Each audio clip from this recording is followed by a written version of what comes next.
सालाबादप्रमाणे शारदीय नवरात्रोत्सव 2025ची तयारी पूर्णपणे सुरू आहे। येत्या 22 सप्टेंबरपासून 2 ऑक्टोबरपर्यंत संपूर्ण 11 दिवस हा महोत्सव चालणार आहे।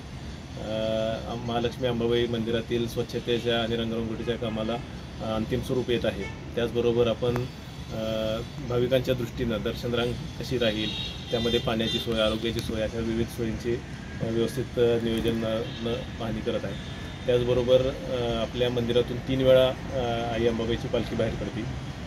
प्रथम पंचमीला टेंबलाई येथे इथं महालक्ष्मी अंबाबाई आणि टेंबलाईची भेट या मंदिरात होते आणि त्यानंतर या सदरेवर ही पालखी विराजमान होते आणि इथून परत महालक्ष्मी मंदिरमध्ये जाते। त्यानंतर अष्टमीला नगर प्रदक्षिणा होते आणि त्यानंतर दसऱ्याला सीमोल्लंघनासाठी पालखी बाहेर पडते। या सर्व पालख्यांचं नियोजन आणि सर्व ठिकाणांची पाहणी, आपल्या टेंबलाई मंदिरातील नवरात्राची पाहणी, त्याचबरोबर महालक्ष्मी मंदिरातून भाविकांना ज्या सुविधा आपल्याला देता येतील त्याची सगळे नियोजन सुरू आहे।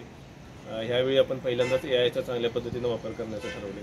AI च्या माध्यमातून आपण IIT भोपाळ यांच्या सहकार्यानं आपण फेस कॅप्चर कॅमेरे लावून पोलिसांकडचा जेवढा चांगला डाटा आपल्याला आरोपींचा किंवा संशयित लोकांचा मिळू शकेल तर तो आपण त्यांना डिटेक्ट करून त्यांना गर्दीतून बाजूला करण्यासाठी वापर करू शकतो। किंवा गर्दीचं नियोजन करताना ज्या ठिकाणी जास्त गर्दी झालेली आहे हे AI च्या माध्यमातून आपल्याला दिसून येईल की बाबा ह्या ठिकाणी 1000च लोकांची कॅपॅसिटी असताना 2000पेक्षा जास्त लोक आहेत, तर ती नियोजन करून कशी आपल्याला व्यवस्थित लावता येईल। त्याचबरोबर दर्शन रांगेत प्रवेश करणारा व्यक्ती, त्याला एकदा फेस डिटेक्ट केल्यानंतर तो गाभाऱ्यात देवीपर्यंत किती वेळात पोहोचतो, येताना कुठल्या ठिकाणी त्याला वेळ लागतो, म्हणजे शेतकरी संघाच्या मंडपामध्ये, पूर्व मंडपामध्ये, मध्य मंडपामध्ये किंवा मंदिरात आल्यावर किती वेळात तो पुढं सरकतो किंवा रांग किती वेळ रेंगाळती आणि तिथं आपल्याला काय नियोजनाची आवश्यकता आहे हे सगळं आपण त्या माध्यमातून बघू शकतो।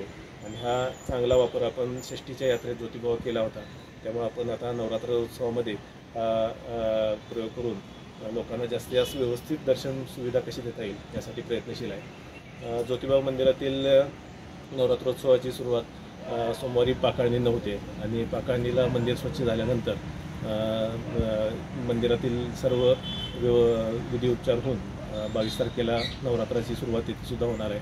त्या दृष्टीनं तिथले पण नियोजनाचं सगळं व्यवस्थित हे करण्याचं सुरू आहे आणि येणाऱ्या ह्या शारदीय नवरात्रोत्सवामध्ये भाविकांनी स्वयंशिस्तीने चांगल्या पद्धतीने दर्शनाचा लाभ घ्यावा अशीच त्यांच्याकडून अपेक्षा आहे।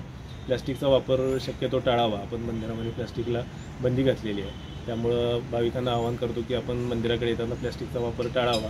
त्याचबरोबर पारंपरिक पोशाखावर भर द्यावा, त्यासाठी पण आवाहन केलेलं आहे आणि स्वयंशिस्तीनं चांगल्या पद्धतीनं दर्शन घ्यावं आणि आपल्यासाठी नवरात्रोत्सवाची सज्जता करण्यासाठी पश्चिम महाराष्ट्र देवस्थान समिती सदैव तत्पर आहे। सर्वांना नवरात्रोत्सवाच्या शुभेच्छा। हे आहे गोकुळचं श्रीखंड, अगदी जिभेवर रेंगाळणार, जिभेवरच नाही तर मनावरही रेंगाळणार। गोकुळ श्रीखंड, मनावर रेंगाळणार।